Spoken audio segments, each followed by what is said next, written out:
All right, so here's what I wanted to explain about money. Okay, money creation is super simple. Okay, let's go through kind of how we got to where we are. Once upon a time, people used gold, and I think that was a kind of a natural conception. Like people just naturally valued it because of its like luster and whatnot. I think back in like ancient Egypt, like you had the pharaohs and stuff like that adorn themselves in it. So it's kind of like a social thing, like a social status type thing. So people liked gold, okay? And naturally it came to have value in society. And so because of that, when people were doing bartering and stuff, it kind of just naturally became this easy middleman to, trade value. You know what I mean? So instead of trading, this good for that good, people just had these little gold nuggets because everybody in the society understood, gold is cool, so it had value, right? So people used that for a while, right? And they made coins eventually and had different weights and stuff.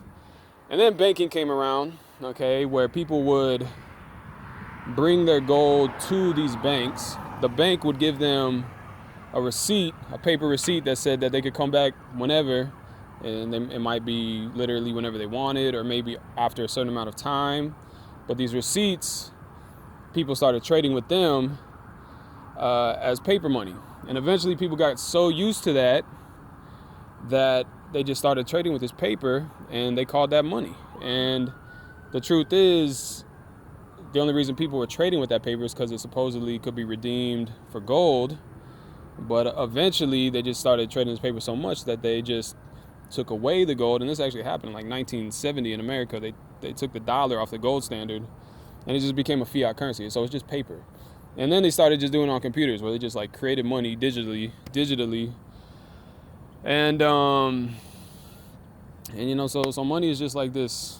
It's just paper and digits on a computer. That's what it is now. And now you got these cryptocurrencies coming out, and they're just like, just these random ledgers that of computerized, units, and people are trading those things. Like right now, Bitcoin is like $12,000 for one Bitcoin, and it's like, it's nothing. Those things are nothing. Paper is just paper. Digital stuff on computer is nothing. It's just invented. It's made up. But the thing is, people believe it one way or another. They all agree in one way or another that those things are money. So they'll trade actual stuff for it because the next guy will trade what he has for it. So, you can trade what you got for that money and then trade that money for whatever the next guy got. So get what you want, And because people all agree that these things, are money or have value in one way or another, they work as money, and people can trade with them. But the truth is, they're really nothing, and they're very easily created, And when they're created, if people are willing to trade their actual stuff for it, it's like, dang, man, all they got to do is just, pop some of that out of thin air, which takes like no effort whatsoever, no real work or anything. And then you are going to actually trade like real physical goods and services for that. I mean, it's a big scam, to be honest. Like, that's the easy way to say it. I mean, I guess to make cryptocurrencies, there's a little bit of work that had to go into it, but really it's almost nothing compared to, like, right now the market cap for Bitcoin, I think it's over $1 trillion. Okay, so they just that little bit of work it took to create that cryptocurrency, was that really worth $1 trillion worth of stuff that it can now buy? It's like, it's a big scam. Money creation is a scam. And it's been going on for a very long time. Like I said, it started with the banknotes when people brought their gold to the banks and got these little receipts. And they started trading with these receipts. There's a whole story behind that. It turned into fractional reserve banking, which basically just meant that the banks could just create a lot of those banknotes based on a little bit, a fraction of gold that they're holding in reserve, versus how many banknotes they created. So like if they created like 100 banknotes, they only had to have like, enough gold in reserves for like 10 of those, So that right there was basically, fraud whenever they started that. The whole original concept for banking is that you bring your gold to a bank, they'll pay you a little bit of interest, and then somebody borrows that gold and the bank charges them more than they're going to give you. So they give you a little cut, they keep the rest of that interest, and that's their profit. Well, that's their business model, really. That's how they make a profit. And but eventually people started just trading with these banknotes, and then the bankers realized that they didn't have to actually lend out that gold because that's kind of risky. They realized they could just write more of those banknotes and hand them out to people as loans, since people were using those banknotes as money itself. And that's when fractional reserve banking came around. These bankers started creating a lot more of those banknotes than there was actual gold. The whole thing was fraud. And that's been going on for hundreds of years. And eventually it got to the point where people forgot that those ever were supposed to represent gold to begin with, or that they were supposed to be redeemable for gold. And the US dollar, the Federal Reserve note, the Federal Reserve was created in 1913, and a lot of people don't know, but that was supposed to be backed by gold. And the bank notes, the Federal Reserve notes, those are bank notes. The Federal Reserve is a bank. It's a privately owned organization. It's made up of member banks. They're literally doing that fractional reserve banking thing. Supposedly all those banknotes that they printed used to be backed by gold. That's what they said. And then in like 1970, they said, you know what? We're just going to take it off that and we're going to let the Federal Reserve just print more of that. And they just been printing out all these papers that they call money, banknotes, whatever, Federal Reserve notes. And eventually they started doing it digitally. And then next thing you know, we got all these digital currencies and everything. And I mean, that money creation, it's literally just printing out this stuff. It's so simple. It takes no work whatsoever versus how much stuff they can trade it for. Right now the dollar has a certain value.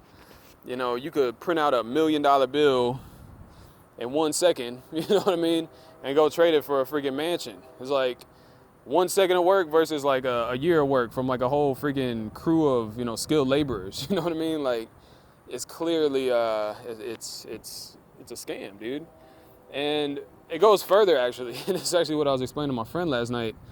Whenever it goes to fiat, which means that it's not backed by anything, they'll create that money, and it has a value when the supply is low. Like, the lower the supply, the more value it has, because, it's like it's a supply and demand function. Like, the lower the supply of money and versus like the amount of competition for it, or I guess you could say the amount of demand for it, the more stuff people will trade for that money, which means that the money has a higher value. But as they create more and more, that value gets diluted because the supply is so high, there's less competition by way of people trading stuff for it. So it's like per unit of that money, per dollar, you might say, people are going to be trading less stuff because it's a supply and demand function. And so eventually they're going to keep doing it until it becomes worthless. It's kind of like investing.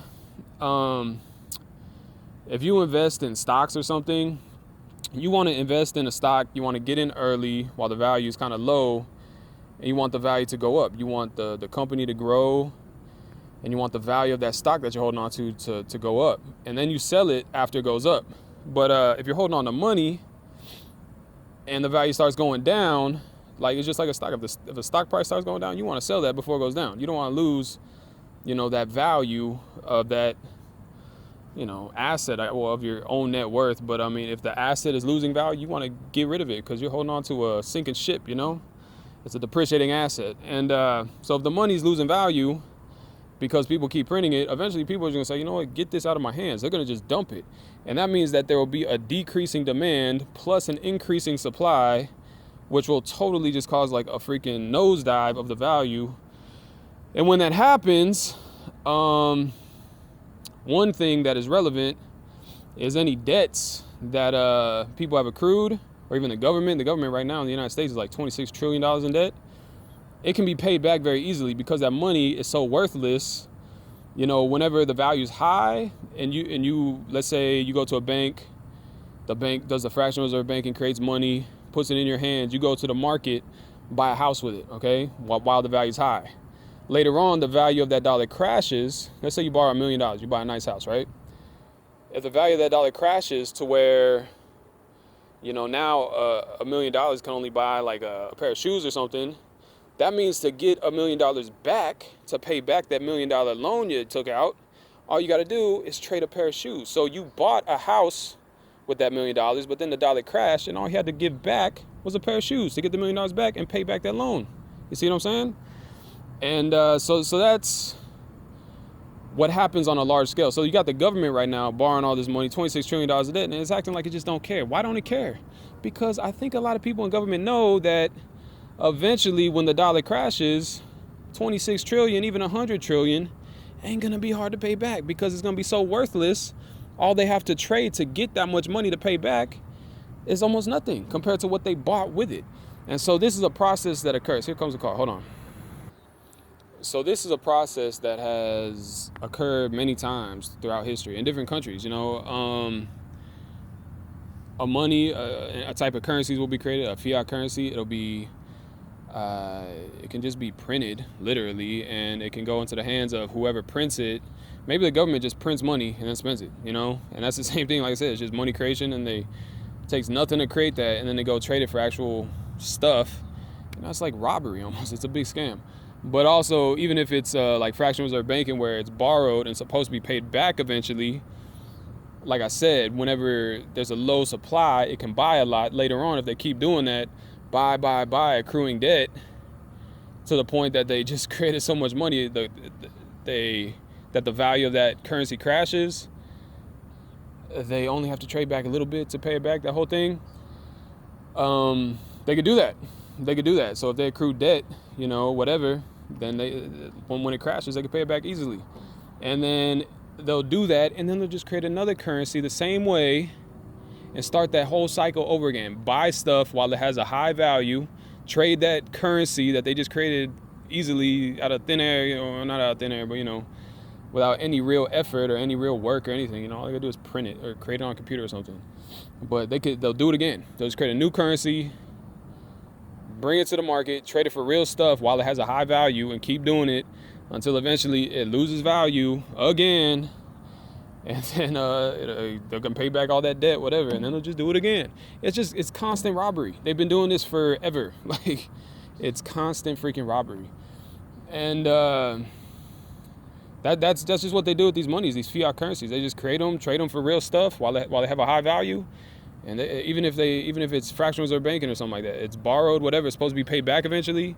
So like the money creation is actually, through borrowing, even if it's supposed to be paid back eventually, and that's how they try to justify it. They try to say, oh yeah, well, it's gonna be paid back eventually, so it'll go back to zero and the books will be balanced, whatever.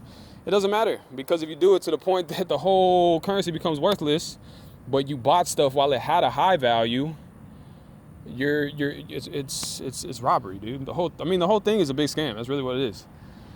And they'll do it just, like I said, when it has a high value, you could trade it for a mansion. When the value crashes, all you gotta trade back is a pair of shoes, and you can pay back $1 million or $1 trillion, whatever. There's been points in different, I remember, I think it was Rwanda, they were bringing wheelbarrows of money, like literal piles of money, wheelbarrows for a loaf of bread. Literally, I guess it was, I don't know how much money it was in their with whatever currency that was, but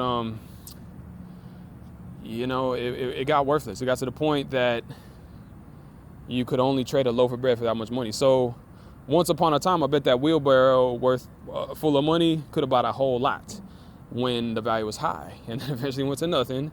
Exactly like I said, they could only get a loaf of bread for that wheelbarrow, which means that the people that maybe had debt could pay, they could get enough money to pay back their debts by trading just something as simple as a loaf of bread. You know what I mean? If you're $1 trillion in debt, and now the money's so worthless that you only had to trade a loaf of bread to get $1 trillion, dude.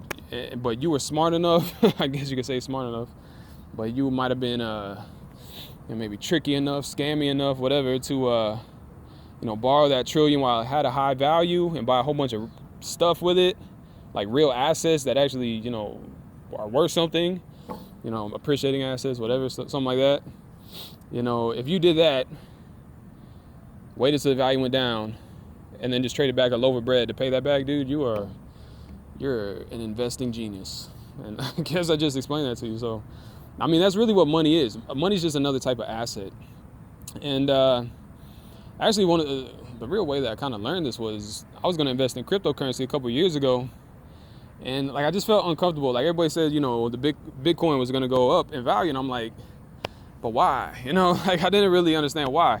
I understand now that is really a supply and demand function of investors. But the same way you see stocks, I kind of understand stocks. It's the same thing. On the secondary market, the prices go up because of literal transactions between people, whatever people agree upon. And cryptocurrency was doing the same thing. But then I realized, we call that a currency, and I'm like, if that's true for a currency, then is that true for all the other currencies? I'm like, yeah, it actually is. It's a supply and demand function. Hold on.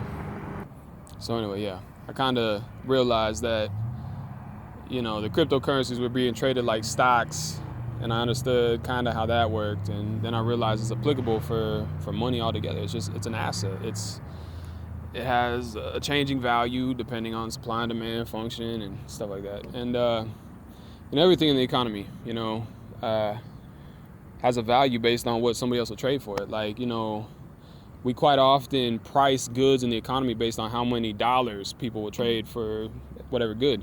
But I mean, the dollar is valued by how much of any good you'll trade for it. You know what I mean?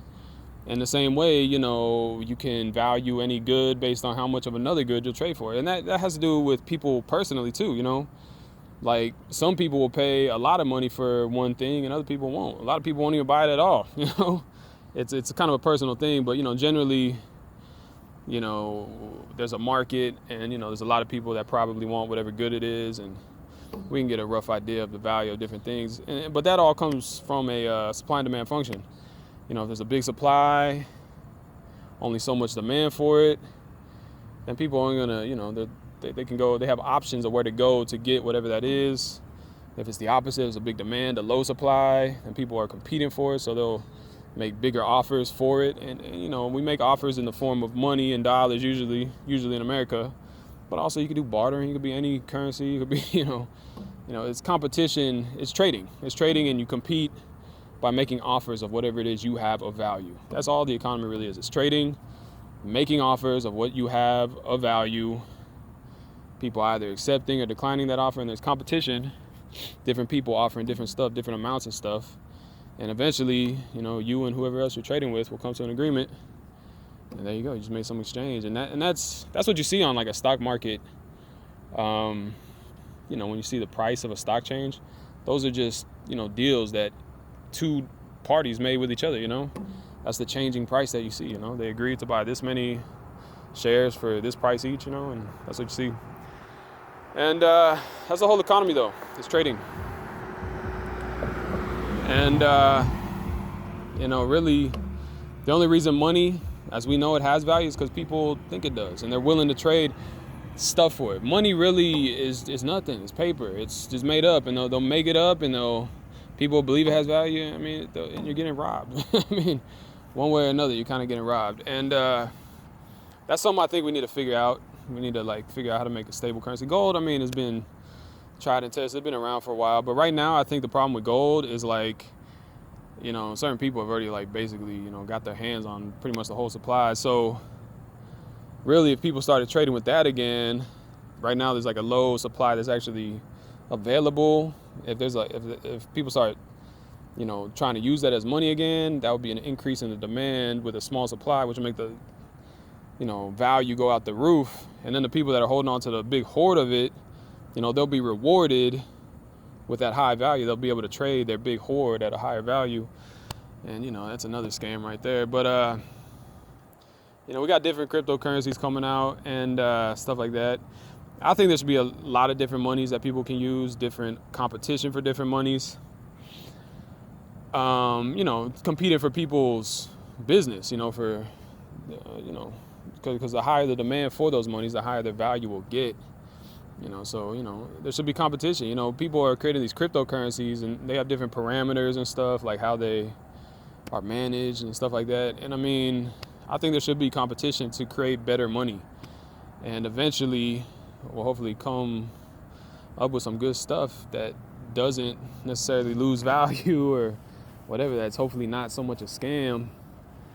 And we can hopefully have a nice functional economy instead of constantly going through these life cycles of these currencies. A lot of people, they work their whole lives and save up money hoping they can retire, and then all of a sudden the money becomes worthless. It's like, dude, that was their life savings. They just literally traded their whole life, every day, going to work, all of that effort, sweat, tears, everything. They traded their whole life literally for that money, and all of a sudden it becomes worthless. It's like, dude, that's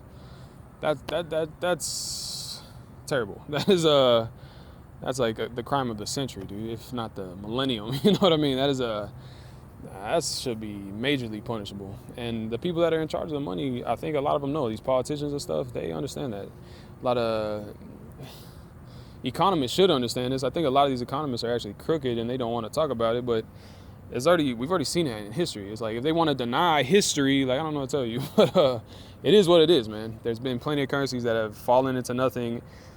And then if certain countries are in debt or something, they could just pay back that debt like nothing after the money's worthless. And they just create a new money after that. Do the same thing over and over. They've been doing this for too long, dude. And I think it's about time we have some competition out here for, new money, like creating stuff that people actually want to use, with good parameters, that stuff that's not going to be inflated to oblivion, like stuff that has a limited, supply, that will ever be created, something like that, like if you have like a limited edition like baseball card, it has a lot of value over time. It grows in value because it's only one of them, and especially if it's like, it's a supply and demand function. Low supply, high demand, whatever, same thing. So hopefully we can come up with some good money that's functional, gets everybody on track, helps the economy function. Because that's the thing, like, when the dollar starts crashing or any other currency starts crashing, it starts messing up supply chains. People have to adjust their prices for the new like increased supply, and then like it's a gradual, it's like a step-by-step thing in the supply chain. It's like, oh, these people just increased their price because they had to buy from the next guy who increased their price. It's like, so you have to increase your price, and the people at the bottom, who are like the last people get their hands on the new money that came in, they're the ones that have to, suffer the most, because they got to deal with the increased price because this guy had to increase his price because the last guy, increased his price, and the whole supply chain's affected step by step by step by step. And that's what I call like trickle down inflation. I've made videos on that. But so the money comes in, it's spent, price goes up because there's more money being offered. I made a whole video on that. You can go look at that. But it messes up supply chains. It messes up the whole function of the economy. Everything's running smooth. If that's not happening, simple business as usual. And actually, as the economy grows, if there's a stable money supply and you're saving in that money, then there will probably be an increased demand for that money with a stable supply of it, which means the value of it will go up over time. So if you're saving money, instead of, your life savings, being just wiped out, you'll actually be holding on to an appreciating asset with that money. And there's something also with that, though. If everybody's holding on to that money and saving it, not spending it, that will actually decrease the available supply, which will actually make the value of it go up because it's a decreased supply versus whatever demand there is. And it can be affected like that.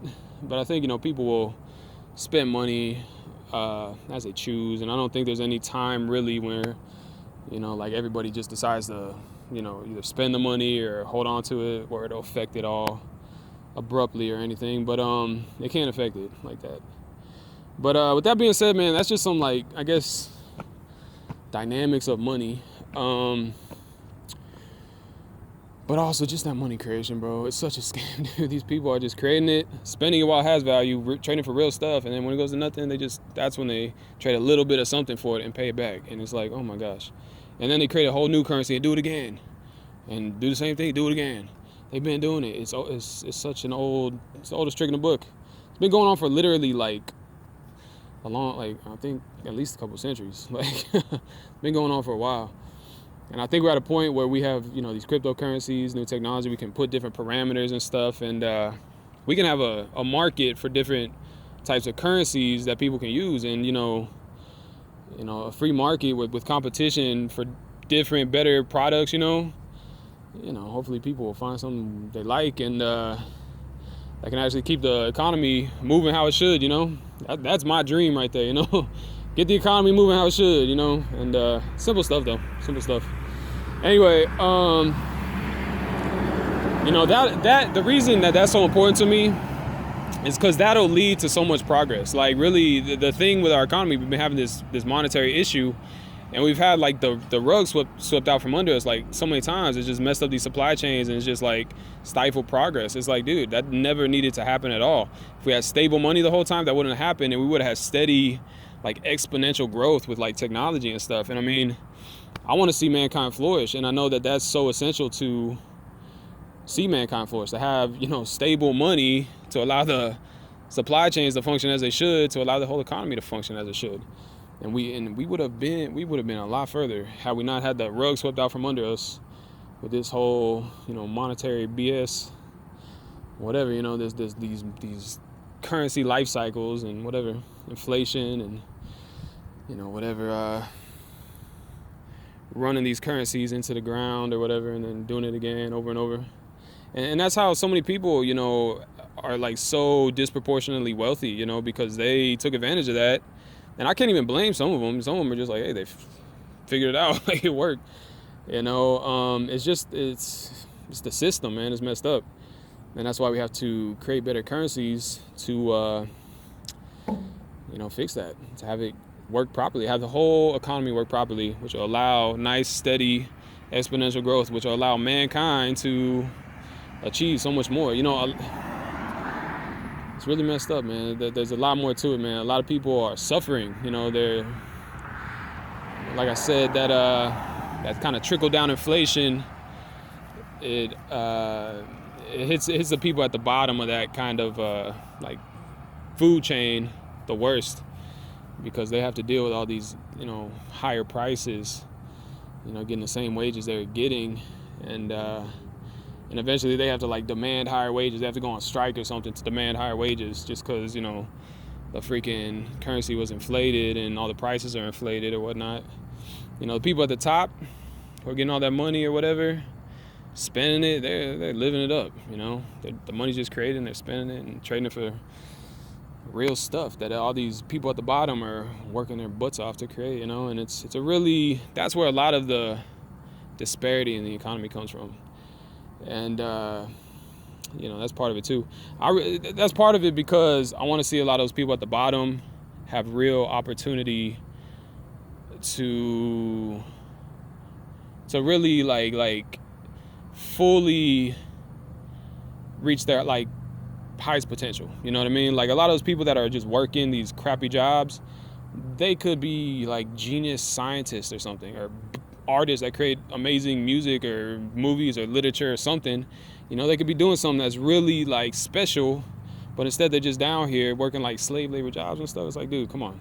I want to unleash that potential, you know? So not only for the whole economy, you know, do I want good money so the whole economy can work properly, but also just for the individuals so they can have an opportunity really with a healthy economy, you know, to really reach their full potential. And that's kind of been my whole purpose with this whole, you know, thing where I'm explaining all this economic stuff. Like, came to understand a lot of it a while back, and you know, it's hopefully, I don't know, man. I just feel it. Like, I feel like it's a thing that I need to do, you know. So I've been doing it. I've been trying to explain this stuff and hopefully get the message across so people can, you know, comprehend. And, you know, there's already coming like these different currencies coming out and stuff. And I actually kind of want to make one myself and, you know, try to figure out some good parameters to make it like, you know, something good that people can use and will actually keep stuff going good. And you know, but like I said, there's a lot of these different currencies coming out. It's gonna be competition, you know. It better be good if I want people to use it. So, you know, it's something I've been thinking about, but also there's already people doing it. So even if I don't, there's plenty of people already coming out with all these currencies. So it is what it is. And I don't know what else to say. So yeah, I know that's a pretty long explanation, but you know, it's relevant stuff. It's extremely relevant stuff. Our economy has been suffering. It needs to be. We need stable, good money. That's what we need. so the whole economy can just function properly and people can have real opportunity. They don't have to bear the burden of inflation, and whatever. And I just know we could do so much better collectively as a whole civilization here on planet Earth. The economy could be working so much better, and it would just be so much more beautiful here on planet Earth with a whole economic system. With that being said, I think that's all I got for now. I know this was a pretty long video, but anybody that stuck through, hopefully you gained something from it. And I think that's all I got to say for now. So I'm leaving it at that. You can check out all my other videos. I'll probably make more. I'm just continuing to try to put this out there so people can hopefully apply this information. You know what I mean? And hopefully we can fix everything and make it nice and functional. It's my dream, man. It really is. That's literally the purpose of me doing all this. So I guess it's important to explain that, my whole dream of fixing the whole economy, making it right, giving everybody some real opportunity. That's why I call it egalitarian economics. Egalitarian, equal for everybody. The egalitarian is just to make it good for everybody. So I don't know. And I like just how it sounded. So there you go. I'm gonna leave it at that. I'll talk to y'all later. Much love.